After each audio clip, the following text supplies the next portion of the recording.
यशस्वी प्रधानमंत्री नरेंद्र मोदी जी को कर्पूरी ठाकुर को भारत रत्न देने पर मैं हार्दिक धन्यवाद देता हूँ। बिहार के बहुत यशस्वी नेता जिनने पिछड़े और वंचित वर्ग की लड़ाई को सामाजिक न्याय के माध्यम से बहुत बड़ा योगदान दिया और ऐसे नेता को भारत रत्न की उपाधि देना ये लोकतंत्र को गौरवान्वित करने वाला निर्णय है। केंद्र सरकार ने बिहार के पूर्व मुख्यमंत्री कर्पूरी ठाकुर को भारत रत्न दिए जाने का ऐलान किया है। इस संबंध में राष्ट्रपति भवन की ओर से बयान जारी किया गया। कर्पूरी ठाकुर की पहचान स्वतंत्रता सेनानी, शिक्षक और राजनीतिज्ञ के रूप में रही है। वो बिहार के दूसरे उप मुख्यमंत्री और 2 बार मुख्यमंत्री रहे हैं। लोकप्रियता के कारण उन्हें जन नायक कहा जाता था। बिहार के पूर्व मुख्यमंत्री स्वर्गीय कर्पूरी ठाकुर को भारत रत्न देने पर मुख्यमंत्री मोहन यादव ने प्रधानमंत्री नरेंद्र मोदी का आभार माना।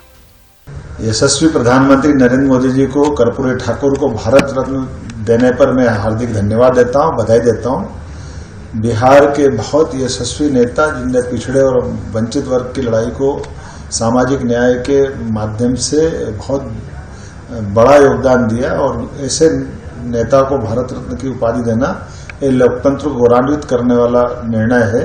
मैं यशस्वी प्रधानमंत्री माननीय नरेंद्र मोदी जी को बधाई देना चाहता हूं, जिन्होंने ये निर्णय किया है। उनकी सरकार ने ऐसे भी पूर्ववर्ती कई महान हस्तियों को योगदान के आधार पर भारत रत्न दिया, जिनके कारण से लोकतंत्र के साथ साथ भारत सरकार को भी मान बढ़ा है। एक बार फिर मेरी अपनी ओर से इस निर्णय के लिए बधाई।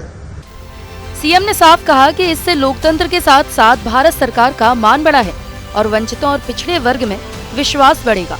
फिलहाल बीजेपी इस घोषणा को चुनावी न कहे, पर आगामी लोकसभा चुनाव को लेकर कर्पूरी ठाकुर को भारत रत्न देना बीजेपी की कई कमियों को पाटने वाला साबित होने जा रहा है।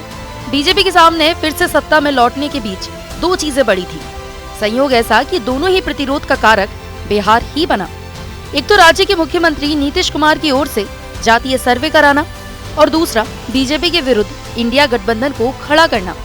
इंडिया गठबंधन में तो परस्पर विरोधी दलों को एक प्लेटफॉर्म पर लाकर नीतीश कुमार ने एनडीए के विरुद्ध मजबूत विपक्ष को खड़ा कर दिखाया। नीतीश नीति सरकार की ओर से चले इन दोनों ट्रम्प कार्ड का पीएम नरेंद्र मोदी ने एक ही तीर से जवाब दे डाला। अब बिहार सहित हिंदी बेल्ट के अन्य राज्यों में पिछड़ा अति पिछड़ा वोट बैंक भाजपा के प्रति भी उदार हो सकता है।